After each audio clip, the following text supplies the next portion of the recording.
So let's continue on in this LAMRIM discussion. So again, the first teaching here is relying on a teacher. The second teaching we find, or the second topic,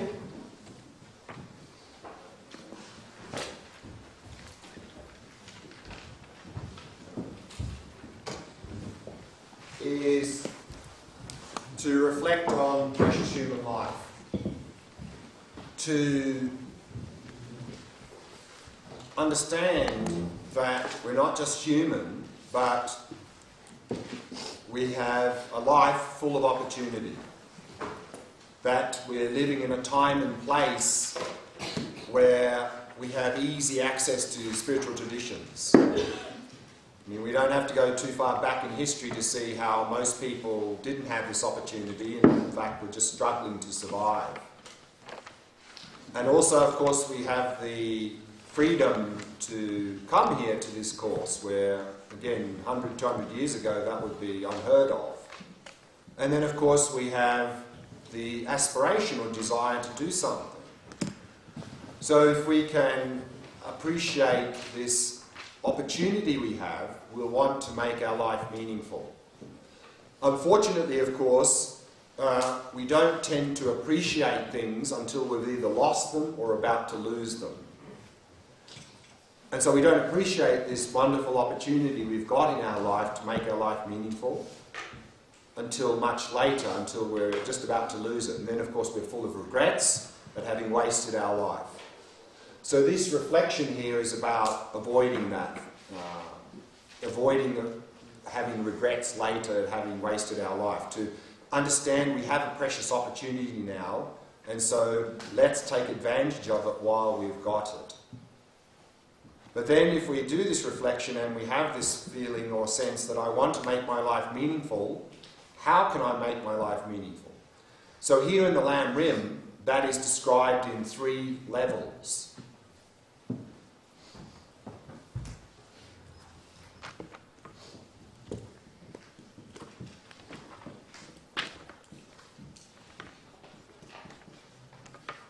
The first level is called someone of initial capacity, and that is that to make our life meaningful, we would simply be striving for a good future.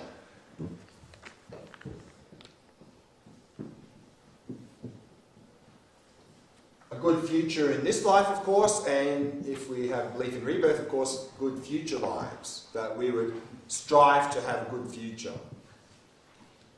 But of course, to be able to strive for a good future, first we need to have the aspiration for that.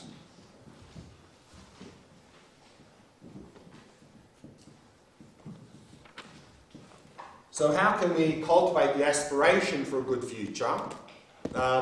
Here there are 2 topics that are listed in the LAMRIM.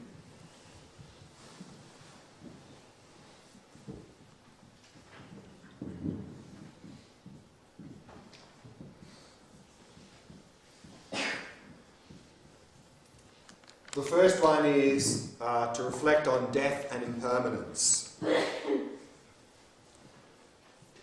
Because even though we may appreciate we've got a life full of opportunity,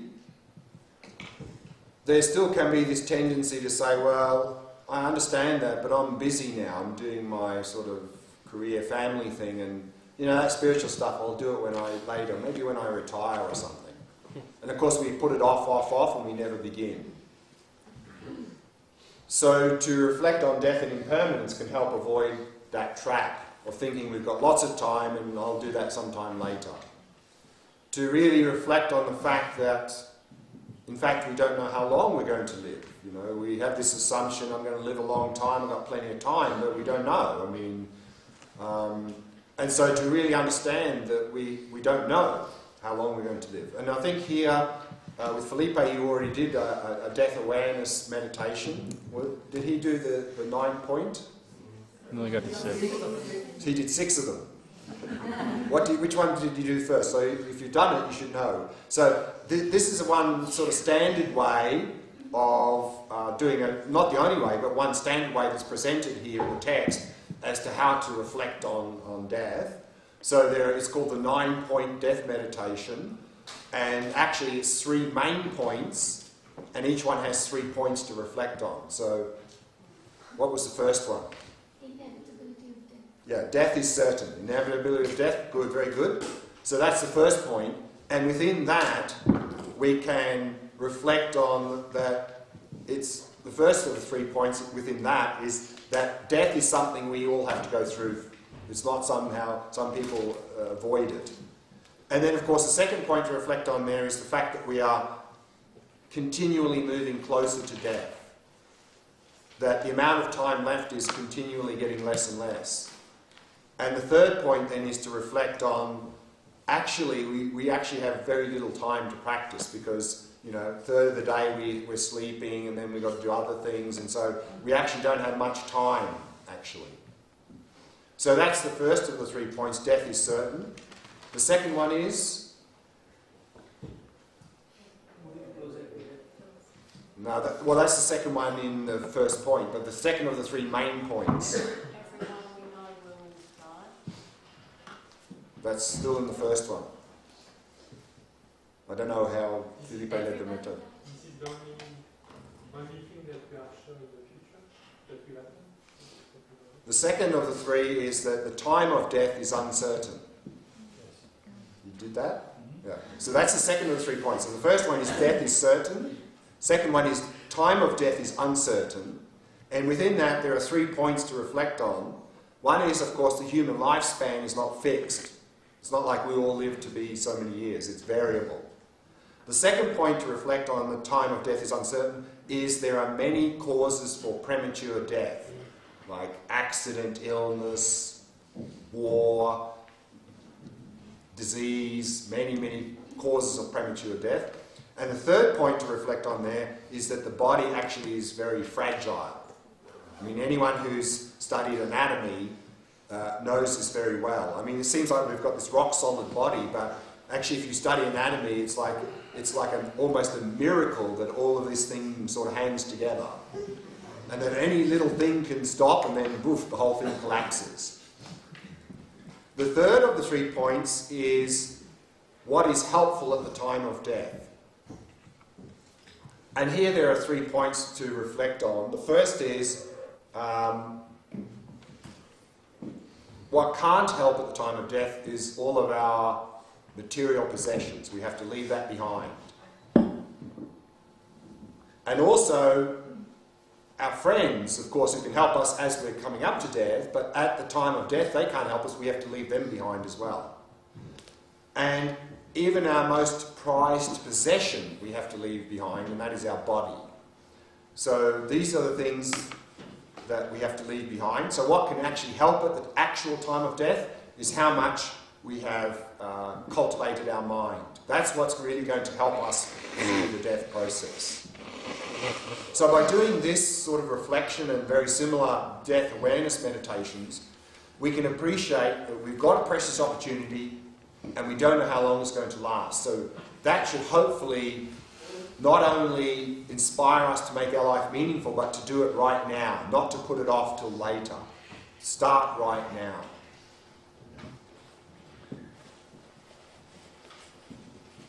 And in terms of impermanence here, I'd like to add a little bit more on that. We've touched on that briefly. The idea that things are constantly changing.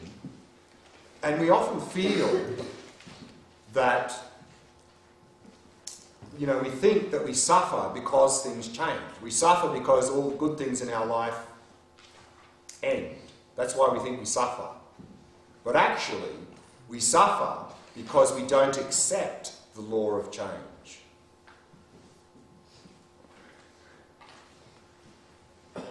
And for this I like to use the analogy that, like we have a river, a flowing river, which is symbolizing the flow of life, and we are in the middle of the river. And then what we do now, of course, is when things flow past us in our life, and it's something very attractive, we try and grab hold of it. We try and hold on to it. But that's like holding on to some water moving past us in the river. I mean, it's going to be a struggle, and then, of course, we're not going to be able to do it. We'll get exhausted. And therefore, that's why we suffer, because we're trying to hold on to those pleasant things in our life with craving and attachment. And that's not going to work. Rather, if we understand impermanence, instead of fighting against it, we're going to be like a person in the river in a boat with a paddle called mindfulness. And then instead of fighting against the flow of life, we'll be going with the flow of life, using the paddle of mindfulness to navigate ourselves through the flow of life. And then we'll use the flow of life to our advantage to move in a better and better direction in our life, rather than fight against it. So actually, impermanence, we often feel like impermanence is bad news. Actually, impermanence is good news. Because if things didn't change, it would mean we'd be stuck. We couldn't improve. We couldn't change our life. But because things are impermanent, it means we can. So that's good news. And on that point, I'd like to read again from this book I've read a couple of times from, What Makes You Not a Buddhist? And he talks about this on page 29. And its section in the book is exactly called this, Impermanence is Good News. And he says, Buddha was not a pessimist or a doomsayer. He was a realist, while we tend to be escapists. When he stated that all assembled things are impermanent, he did not intend for that to be bad news. It is a simple scientific fact. Depending on your perspective and your understanding of this fact, it can become a gateway to inspiration and hope, glory and success. For example, to the extent that global warming and poverty are products of insatiable capitalistic conditions, these misfortunes can be reversed. This is thanks to the impermanent nature of assembled phenomena. Instead of depending on supernatural powers such as God's will to reverse such negative trends, a simple understanding of the nature of assembled phenomena is all that is needed. When you understand phenomena, you can manipulate them and thus affect causes and conditions. You might be surprised how much a small step, like just saying no to plastic bags, would postpone global warming. Recognizing the instability of causes and conditions leads us to understand our own power to transform obstacles and to make the impossible possible. This is true in every area of life. If you don't have a Ferrari, you may very well create the conditions to have one. As long as there is a Ferrari, there is an opportunity for you to own one. Likewise, if you want to live longer, you can choose to stop smoking and exercise more. There is reasonable hope. Hopelessness, just like its opposite, blind hope, is the result of a belief in permanence. You can transform not only your physical world, but your emotional world. For example, turning agitation into peace of mind by letting go of ambition, or turning low self-respect into self-confidence by acting out of kindness and philanthropy. If we all condition ourselves to put our feet in other people's shoes, we will cultivate peace in our homes, with our neighbours and with other countries. These are all examples of how we can affect assembled phenomena on a mundane level. Siddhartha also found that even the most feared levels of hell and damnation are impermanent, because they too are assembled. Hell does not exist as a permanent state somewhere underground where the damned suffer eternal torture. It is more like a nightmare. A dream in which an elephant tramples you comes about because of a number of conditions. First of all, sleep, and perhaps you have some negative history with elephants. It doesn't matter how long the nightmare lasts, during that time you are in hell. Then, because of the causes and conditions of an alarm clock, or because you have simply finished sleeping, you wake up. The dream is a temporary hell, and it is not unlike our concepts of a real hell. Similarly, if you have hatred toward a person and engage in acts of aggression or revenge, that in itself is an experience of hell. Hatred, political manipulation, and revenge have caused hell on this earth. For example, when a young boy shorter, thinner and lighter than the AK-47 he carries, does not even have one day's opportunity to play or celebrate his birthday because he's too busy being a soldier. This is none other than hell. We have these kinds of hells because of causes and conditions, and therefore we can exit these hells by using love and compassion as antidotes to anger and hatred as Buddha prescribed. The concept of impermanence does not foretell Armageddon or the apocalypse, nor is it a punishment for our sins. It is not inherently negative or positive. It is simply part of the process of the compounding of things. We usually appreciate only half of the cycle of impermanence. We can accept birth but not death, accept gain but not loss, or the end of exams but not the beginning. True liberation comes from appreciating the whole cycle and not grasping onto those things that we find agreeable. By remembering the changeability and impermanence of causes and conditions, both positive and negative, we can use them to our advantage. Wealth, health, peace and fame are just as temporary as their opposites.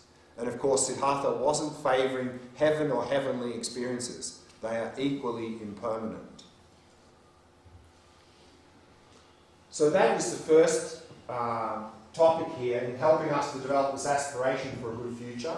The second topic here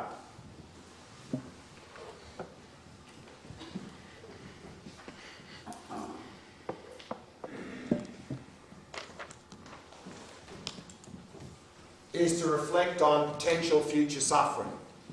That based on what we're doing now, what can we expect to experience in the future?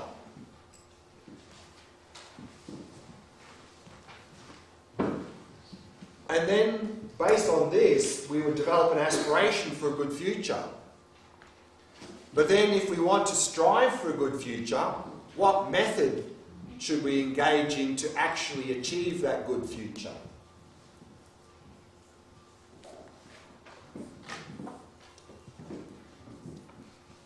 And the first topic here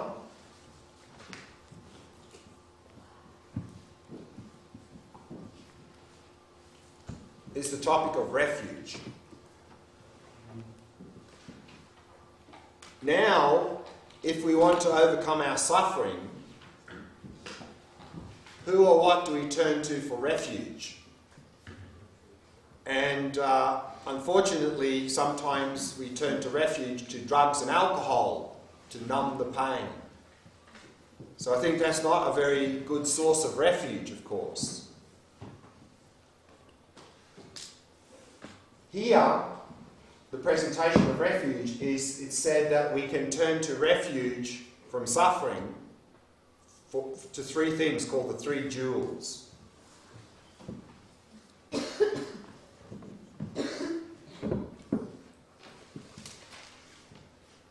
For example, now, when we have some suffering, physical suffering in the body, some physical illness, who or what do we turn to for refuge?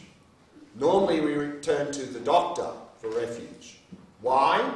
Because we believe the doctor is qualified not only to diagnose what our problem is, but hopefully give us a cure as well. So similarly here, we can turn to for refuge from our suffering, physical or mental, to the Buddha.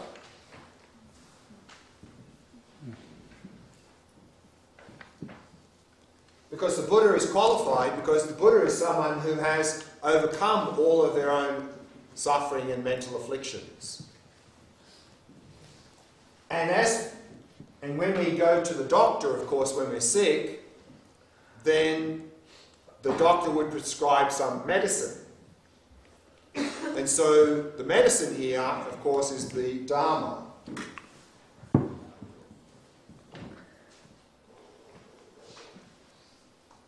That the Dharma is the medicine that the Buddha prescribes. He would give us an advice and guidance on how to overcome our mental afflictions and suffering. And here in Dharma, we can talk about two types, or two levels.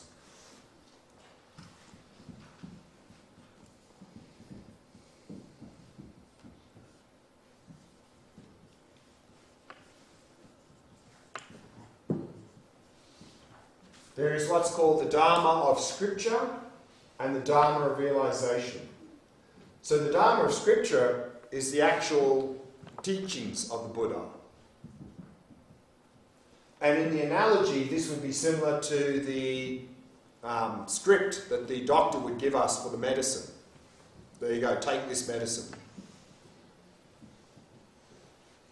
But, of course, in the analogy, even if we have the best medicine in the world in our hand, if we don't actually swallow it, it doesn't help.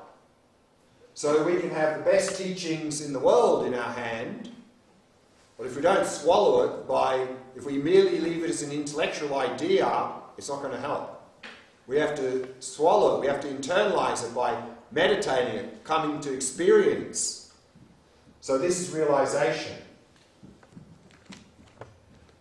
So, and then of course sometimes when we're sick and we want to be cured, it involves maybe doing an operation in the hospital. And then, of course, while we're in the hospital, it's the nurses that help us to recover, to become healthy. So similarly here, we can take refuge in what's called the Sangha.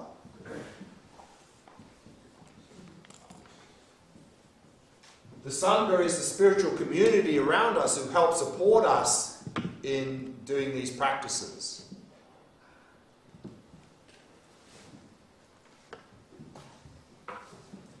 So, of course, if we're talking about what is the actual source of the actual refuge from suffering, is how much we have done this, how much we have internalized these instructions. To that level, will we be alleviated from suffering? So the actual Dharma realization is the actual refuge.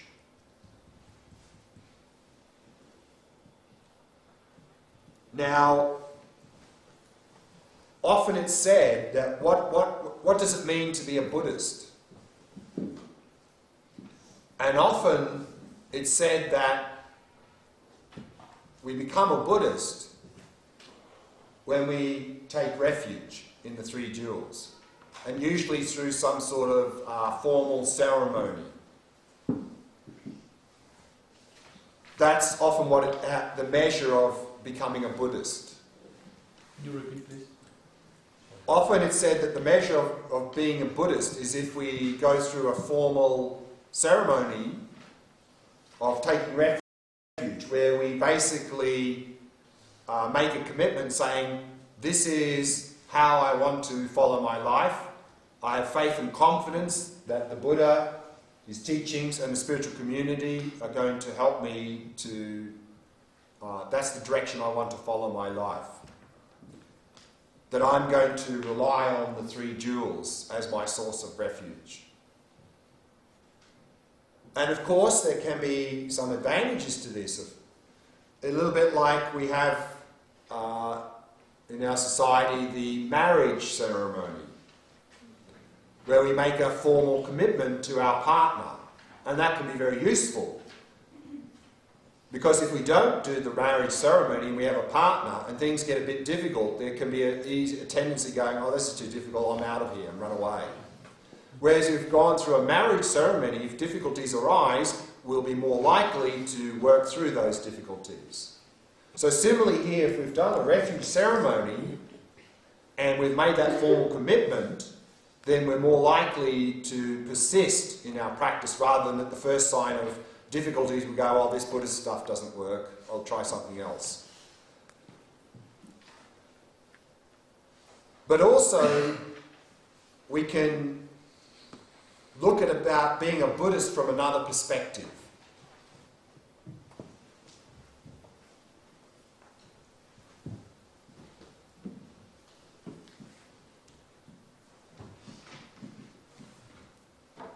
Because this is being a Buddhist from the perspective in terms of our conduct. How are we conducting ourselves? What are we going to refuge to? But we can also talk about in terms of philosophical view. And so here we have a teaching called the Four Seals.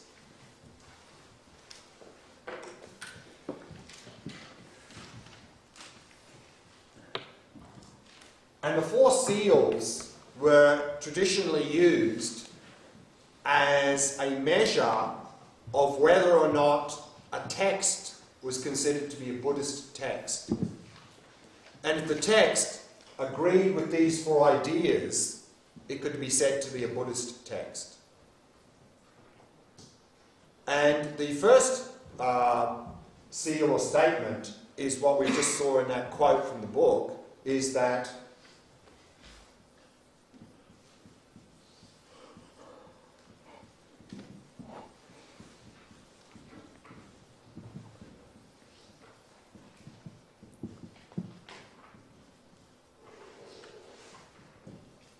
all compounded things are impermanent.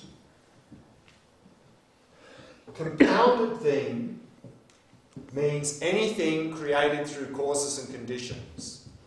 So the Buddhist assertion is that anything that is created through causes and conditions is necessarily changing moment by moment. It's not like some things that are created by cause and conditions then remain static. So that is the first assertion. The second one is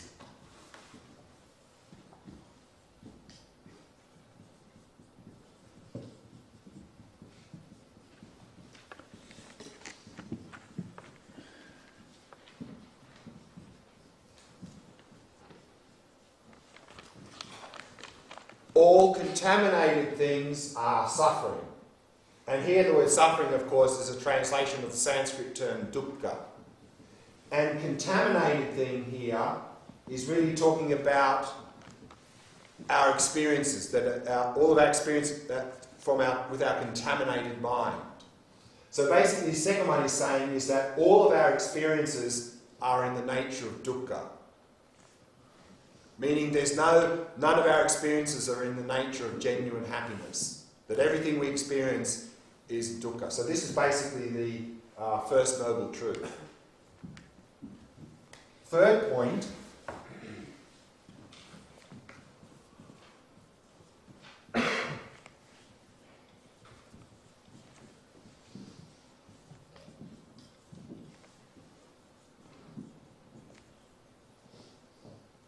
all phenomena are empty and selfless.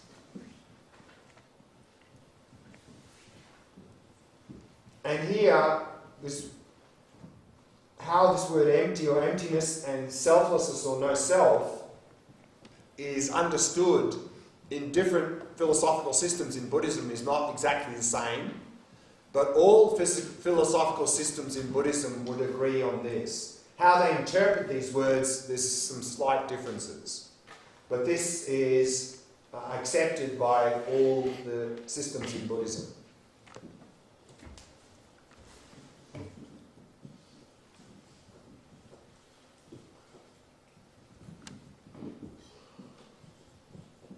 And the fourth statement is nirvana is peace. And here the word peace means a state completely pacified of all mental afflictions and suffering.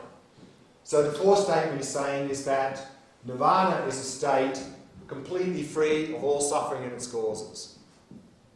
So these are the 4 statements that we used historically to determine whether or not a particular text was considered Buddhist or not. If it agreed with these 4 statements, it could be said to be a Buddhist text.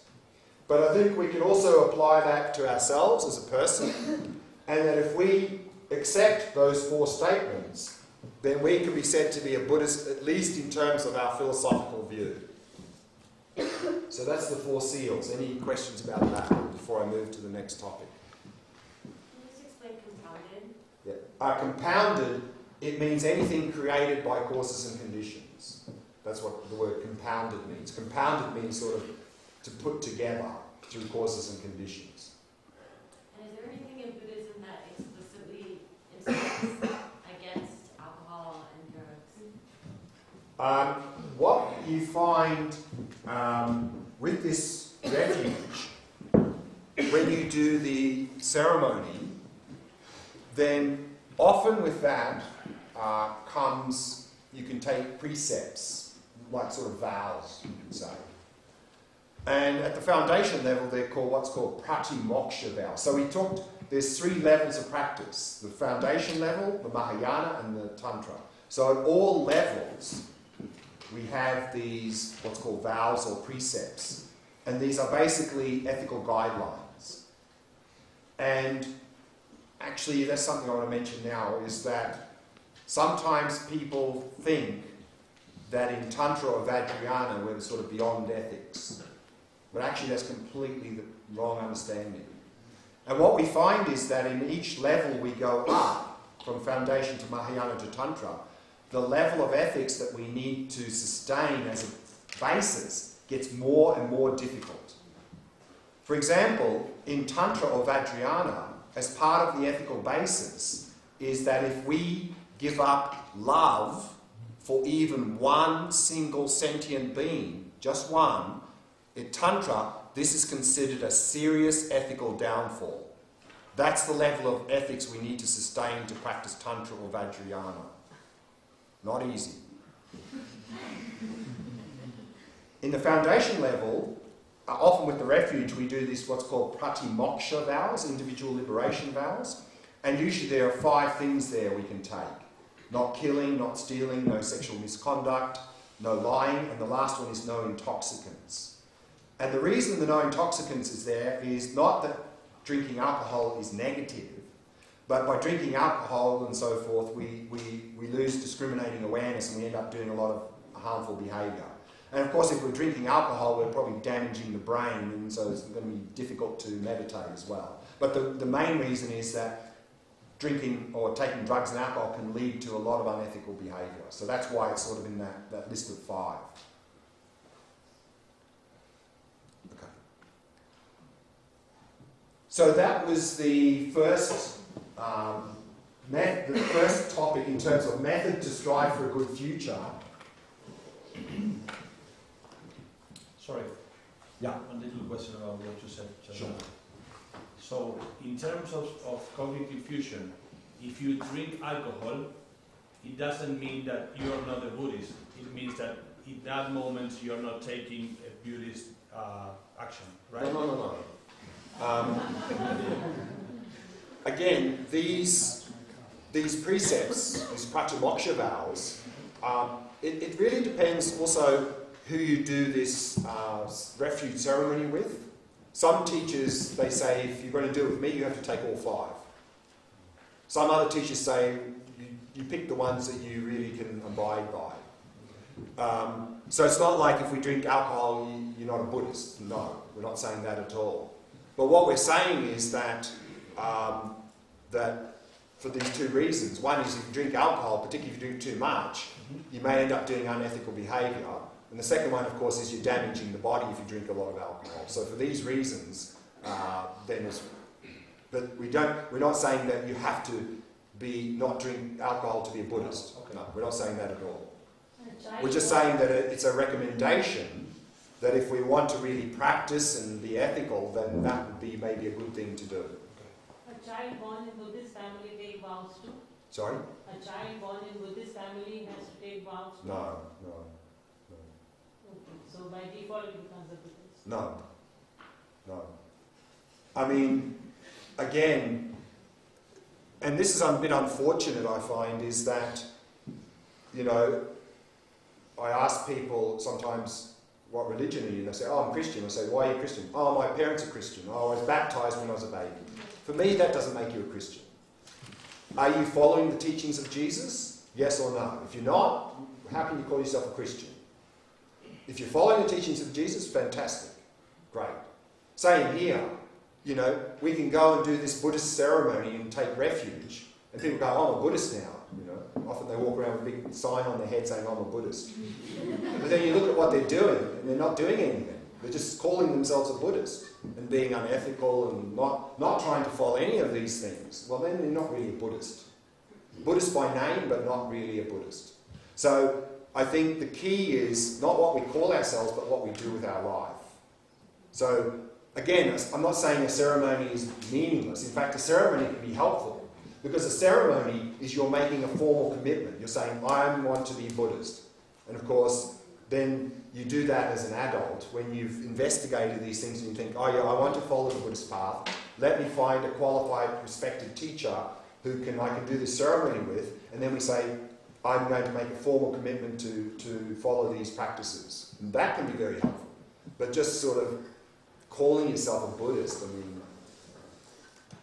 in fact, sometimes that can lead to obstacles. Because sometimes, people call themselves Buddhist, and then they're happy with that, and then they're not doing anything. You're just like, oh, I'm a Buddhist. What are you doing? Oh, nothing, but I'm a Buddhist. Really? Really? I don't think so. And then also, of course, if we do that, and sometimes we see that here a little bit in India,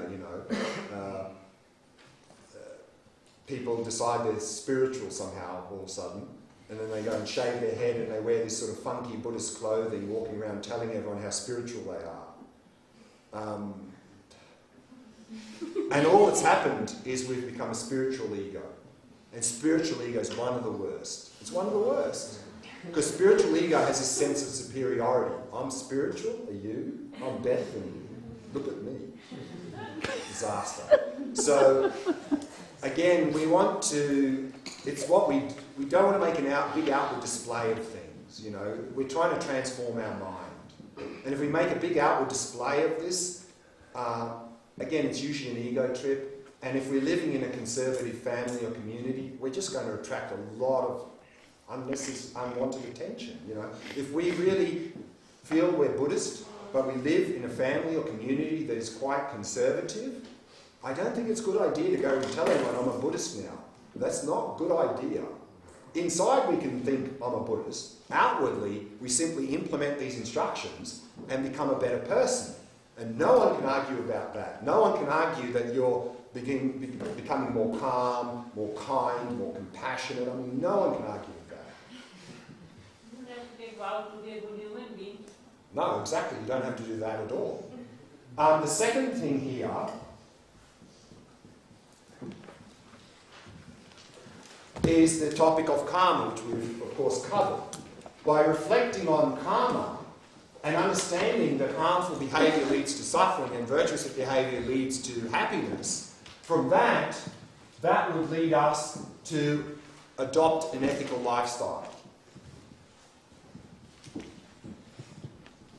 And then by practicing an ethical lifestyle, that would guarantee a good future. But then we understand, okay, I'm having my ethical basis, so I'm striving for a good future.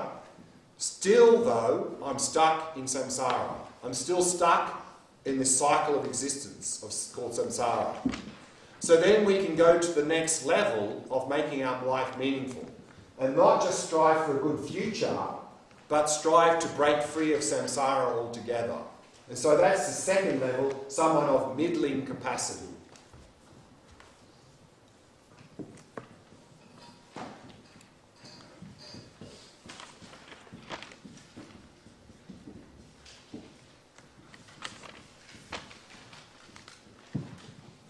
So the goal here then would be to liberation, the goal of nirvana. But then, of course, as we saw earlier, first we need to cultivate the aspiration for nirvana.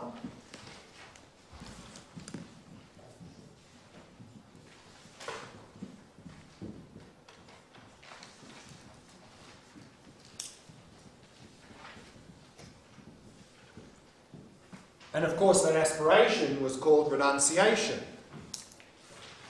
So how do we cultivate the renunciation, the aspiration called renunciation? Well, as we saw there earlier, was to reflect on the first two noble truths. To come to reflect on the first noble truth of dukkha or suffering, and the second noble truth, the cause or origin of dukkha or suffering.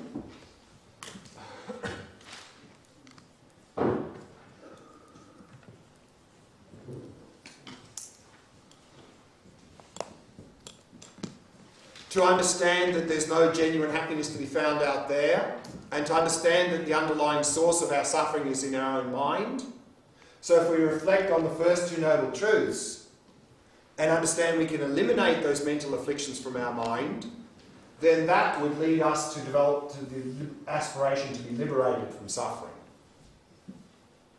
And then we also saw that chart, that Bhava Chakra, the wheel of life, particularly those 12 links around the outside.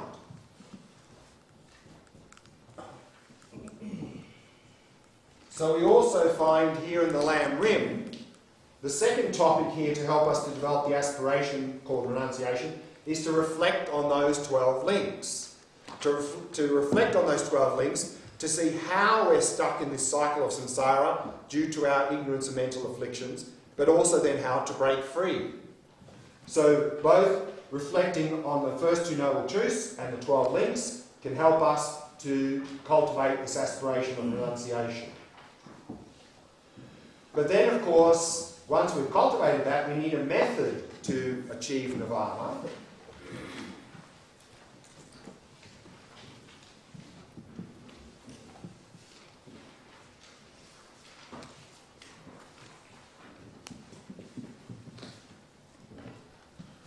So, what is the method? What are the practices that we need to engage in to achieve nirvana? So we saw there at the foundation level, that's normally presented as the Noble Eightfold Path. But we condense those 8 down to the 3 core areas of practice, the 3 higher trainings.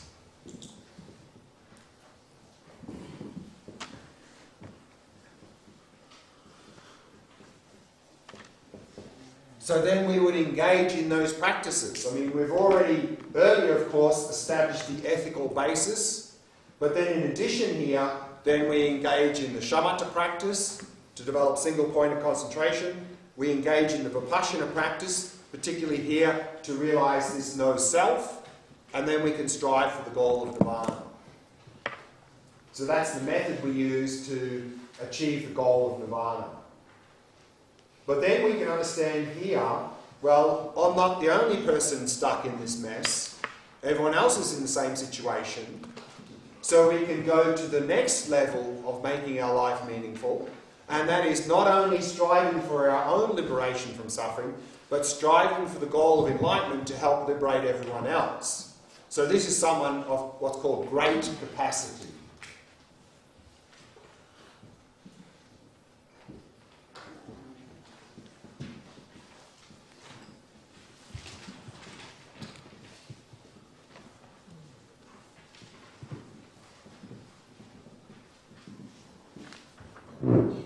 So someone of great capacity would have as their goal enlightenment. And then, of course, we saw in the text that to strive for the goal of enlightenment, of course, we first need to cultivate the aspiration for enlightenment.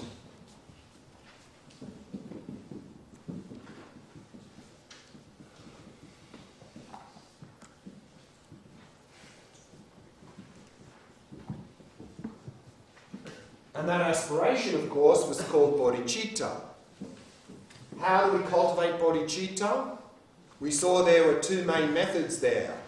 The 7 cause and effect and the exchanging self with others method.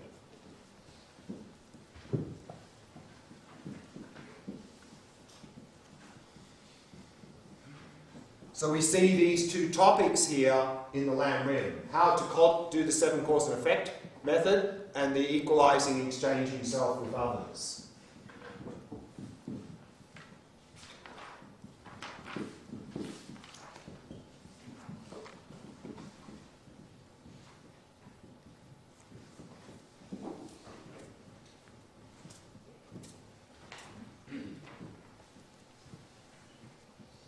And so these were the methods we looked at on how to cultivate bodhicitta. So once we've cultivated bodhicitta, then we need to actually strive for enlightenment. And so what is the method? What are the practices that we engage in to actually strive for enlightenment?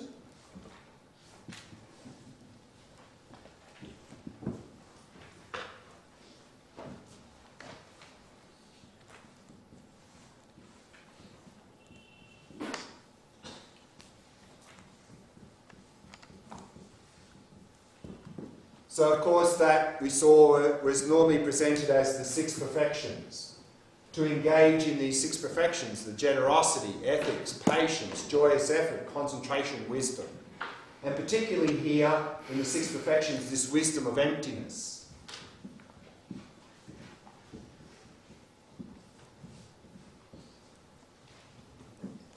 And then what we saw was that we can accelerate the path to enlightenment by going into the Tantra of Adrionna level of practice.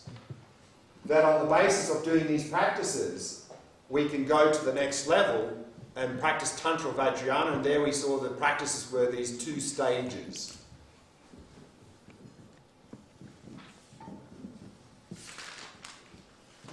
The generation stage and completion stage, to help us to gain access to the very subtle mind and use that to realise emptiness and thereby to accelerate the path to enlightenment. So this is how all the various practices that we looked at, how they're packaged here in the Geluk school of Tibetan Buddhism in this system called LAMRIM, Stages of Path to Enlightenment. What are the 7 cause and effect? The 7 cause and effect, remember that was first see everyone as our mother, remember their kindness, wish to repay their kindness, great loving kindness, great compassion, altruistic intention, and then bodhicitta. That was the method that was most widely taught in India and Tibet. Because the other one that we looked at in more detail, the equalising exchange for self with others, was considered too difficult for the average person. But as we saw the other day, probably the second one is more suitable for many of us in the modern world, because the second method is directly targeting the selfish mind. Because in that, remember, was the Tonglen practice. So I think in our modern world, this selfish mind is very strong. And so I think this second approach, including this Tonglen practice, can be very helpful to work with that, reducing that selfish mind. These are the steps in the LAMRIM practice? Yeah, so what we've laid out here is how they're set out. So what we do first, what we do next, what we do next, what we do next, in an order. Each one builds on the previous, yes. What's the difference between the LAMRIM school, like a system with the Nyingma system? So what's the difference between LAMRIM and, say, in the Nyingma, which is Dzogchen, and also in the Kagyu, they have Mahamudra?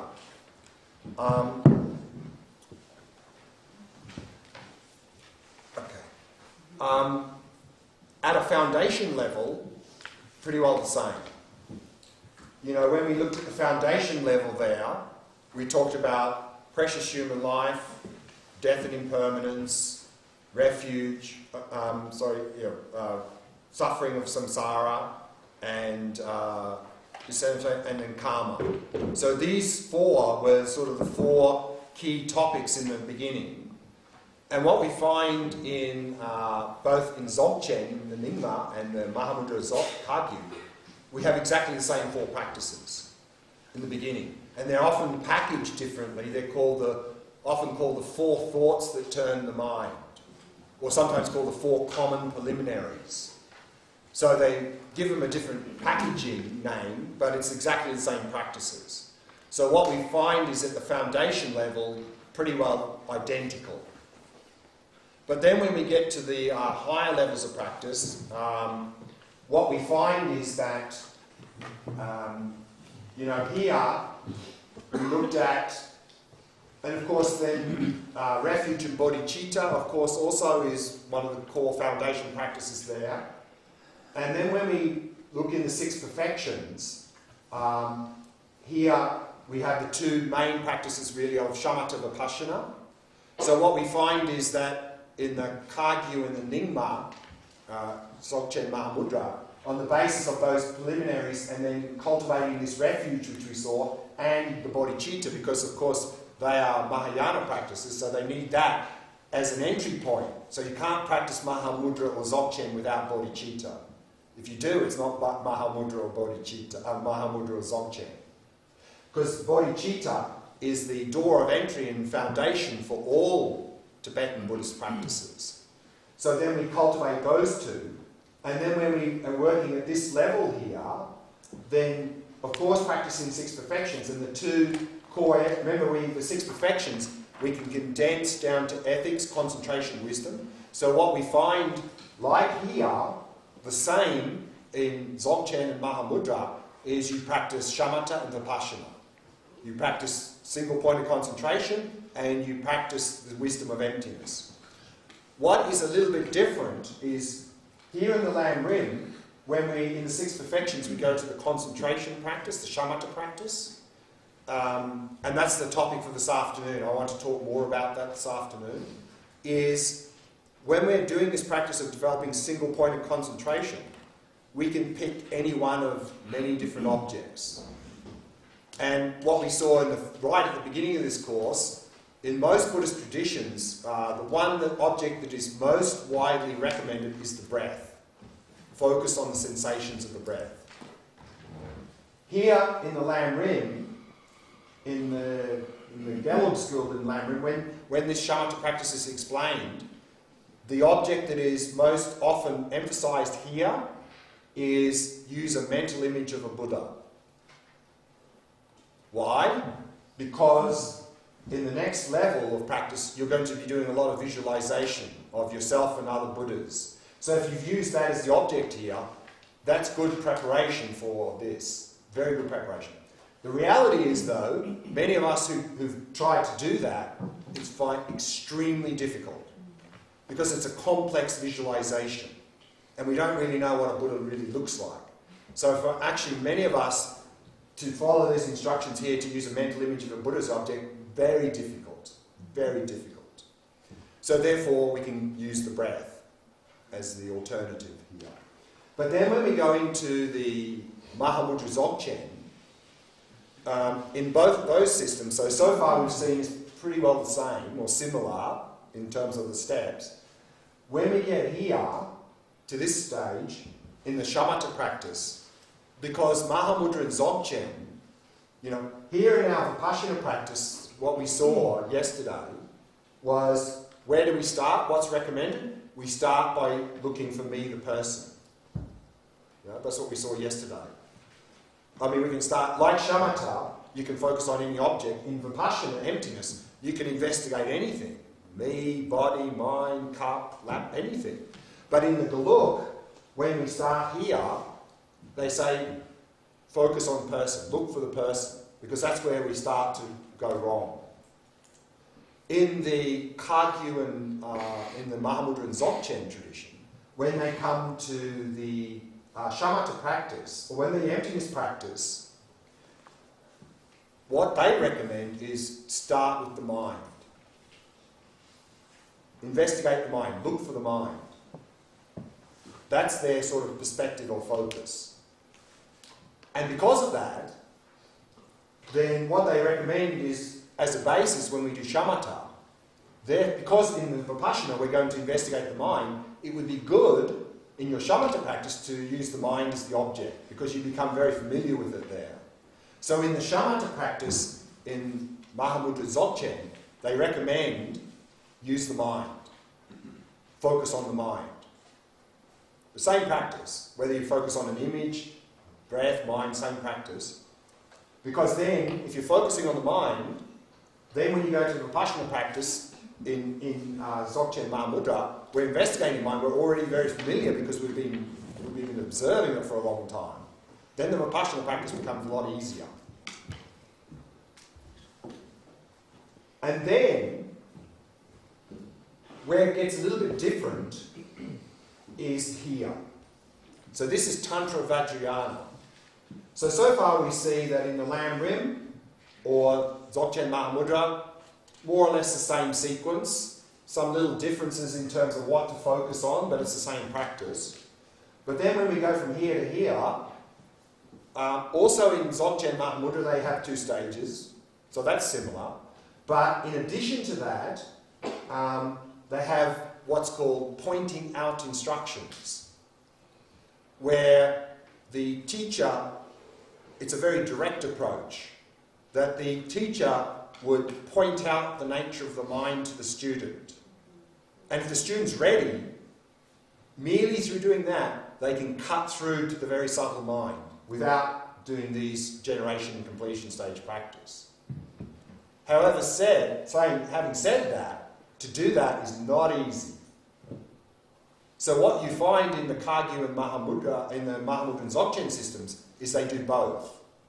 They do generation and completion stage practice, and contemporary with that, they do these pointing out instructions. Because actually, in reality, to really get cut through with that, most people need to do some of this, otherwise it's not really going to work. So what we see is very similar. Packaged differently, but more or less the same sequence of practices in LAMRIM, in Mahamudra and Dzogchen. So it was generation and completion practices, and I missed the other one of the two stages. Yeah, so that is the two stages, generation stage, completion stage. Oh, generation. Yeah.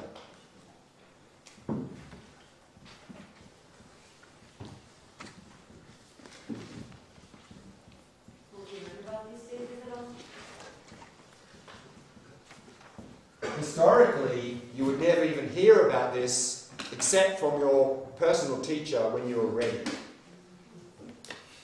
So remember, we said that to be able to effectively practice here, we need the foundation. So we need emptiness, we need, of course, bodhicitta, and even to have bodhicitta, we need renunciation. So to be able to practice generation stage, of course, we need to practice that first because that's the basis of completion stage. But even to practice generation stage, we need these three things. We need experience of emptiness, experiential bodhicitta, and experiential renunciation.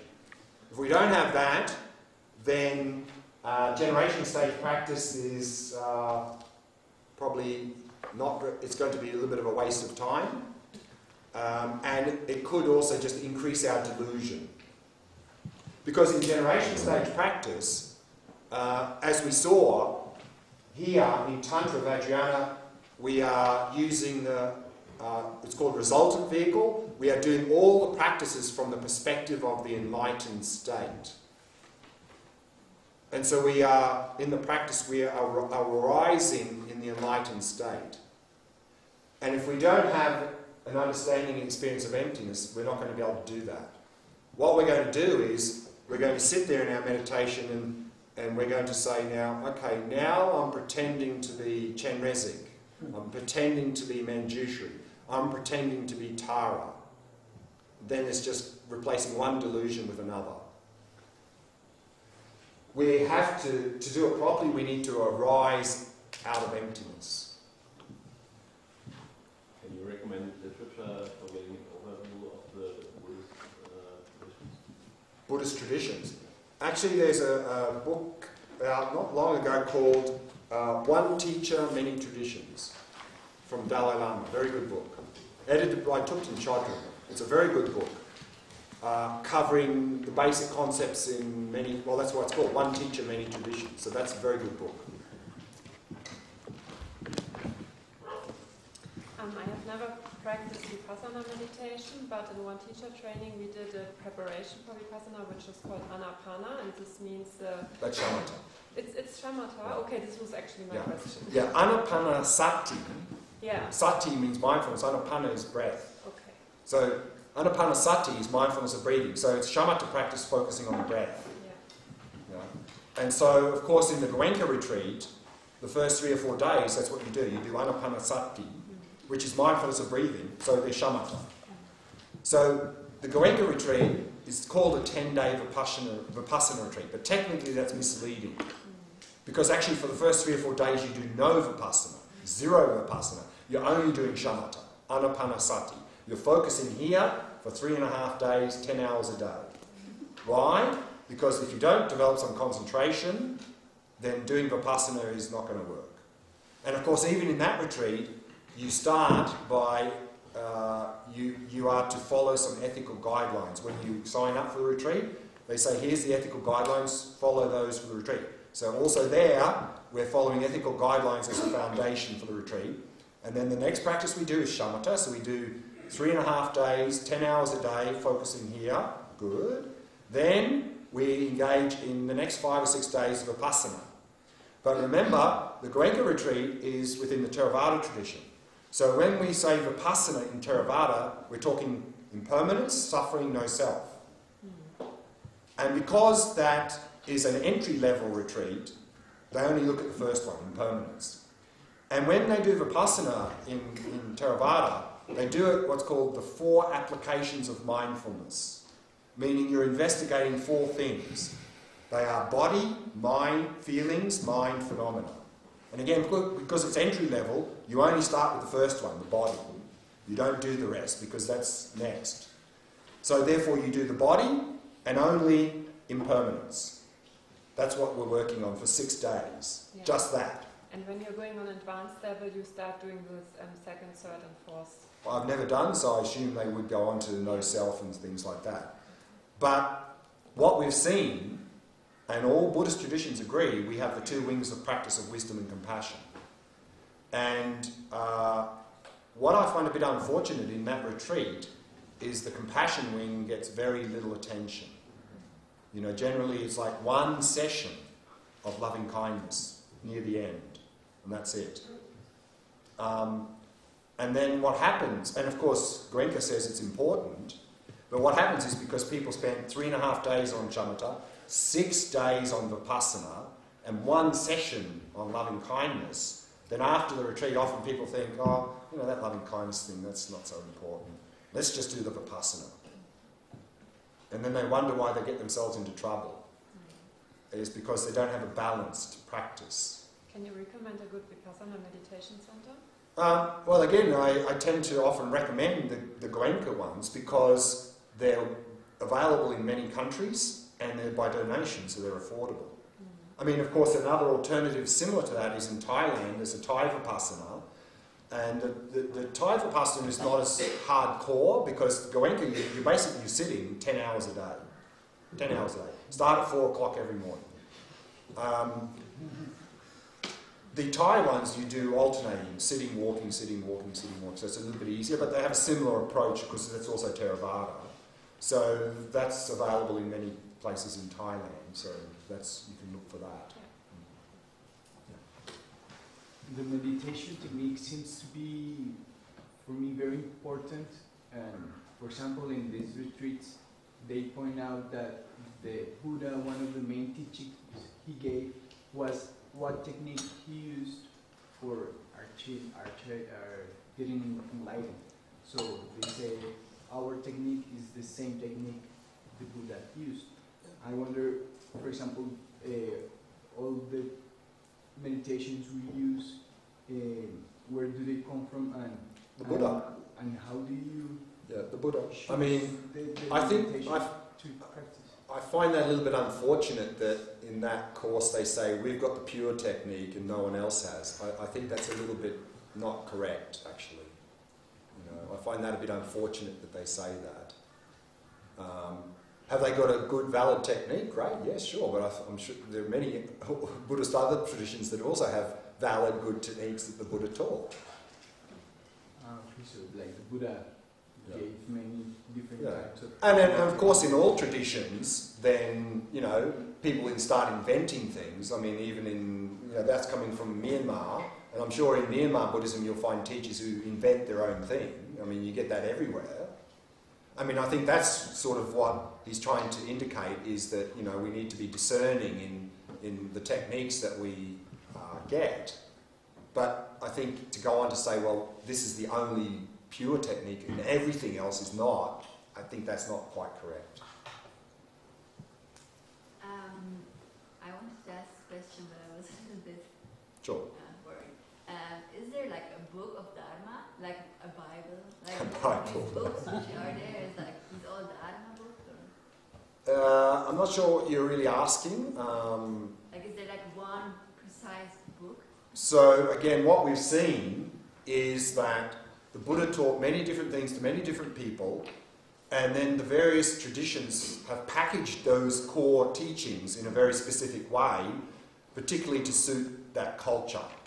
So therefore, And that's good, because if there was only one packaging and it didn't resonate with us, then we wouldn't have any opportunity.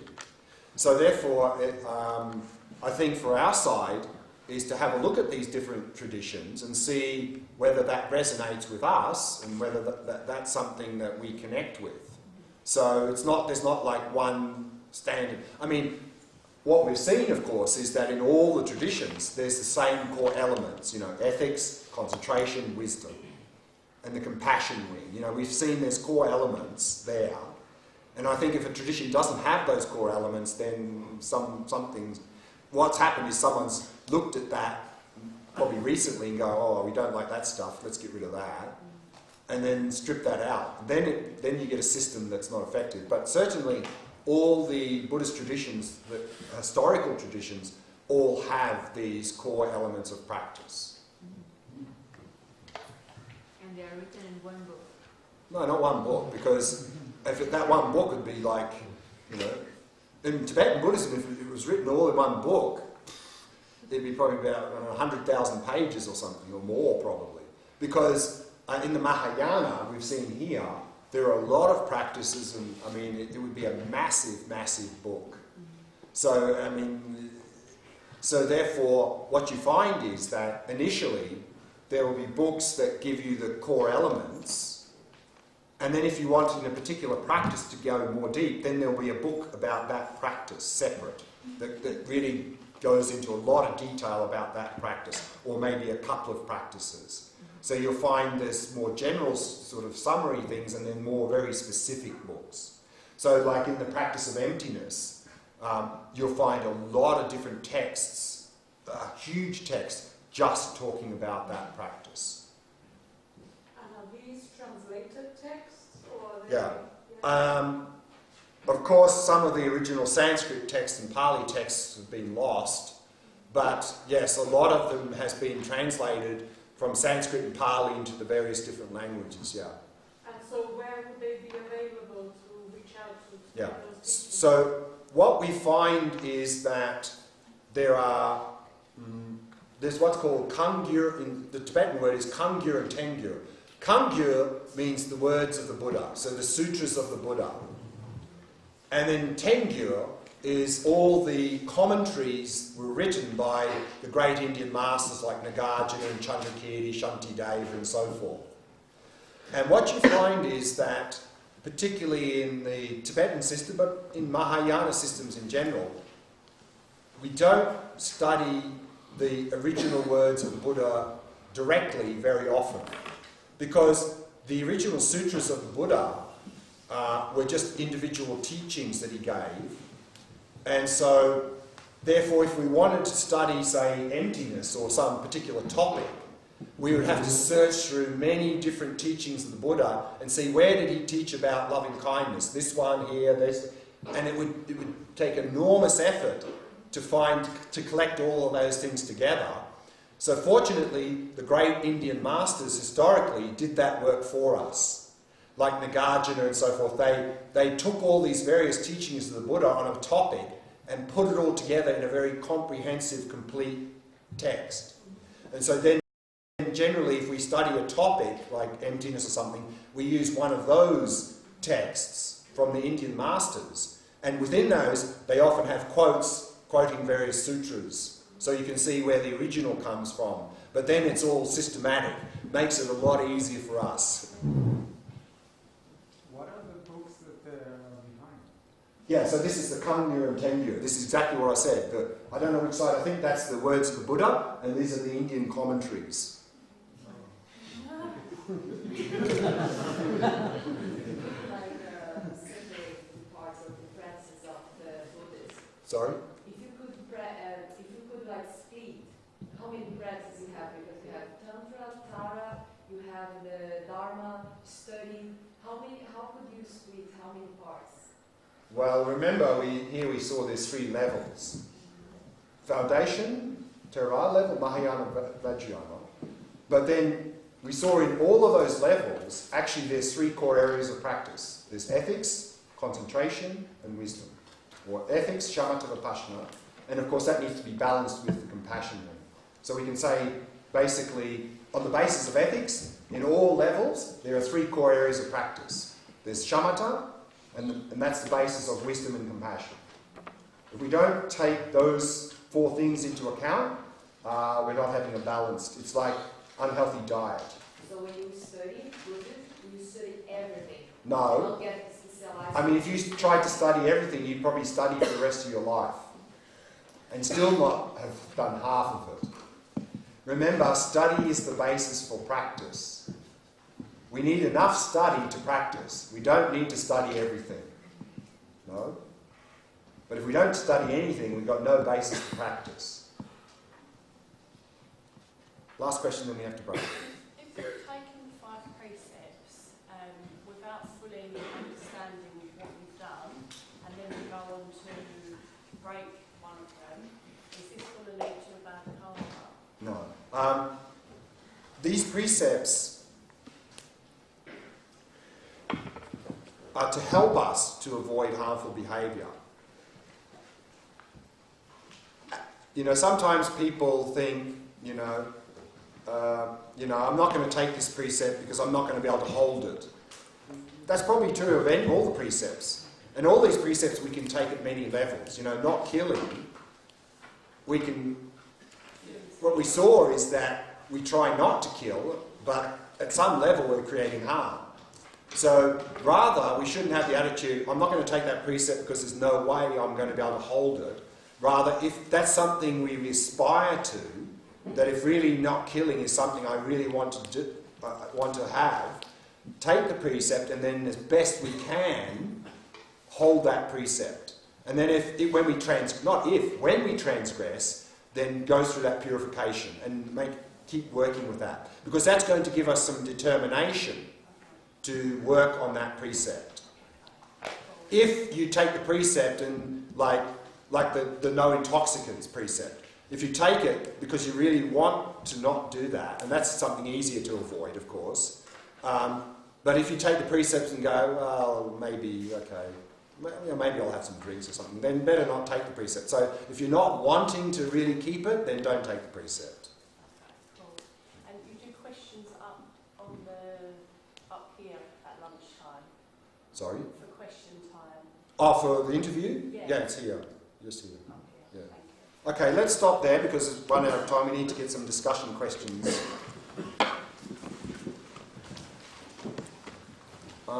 So we looked at this LAMRIM packaging this morning. So the first question is, can we engage in these LAMRIM practices? Can we engage in these LAMRIM practices without believing in rebirth? Can we engage in these LAMRIM practices without believing in rebirth?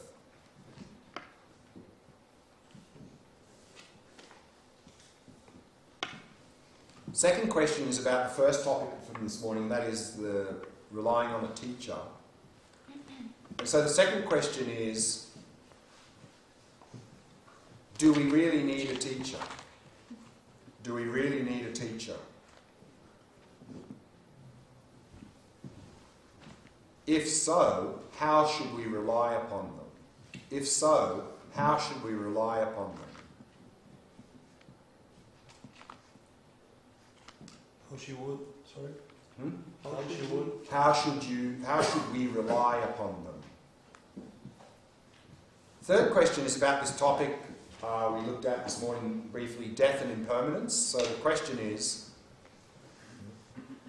how can reflecting on impermanence help us in our daily life? How can reflecting on impermanence help us in our daily life?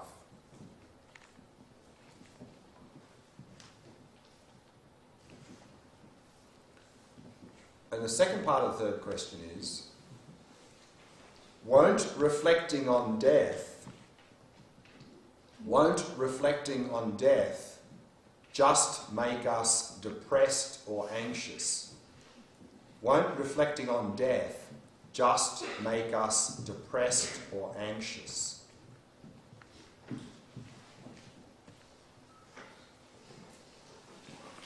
So let's break there. I'll see you back at 3:30. We'll talk about this shamatha practice a bit more this afternoon.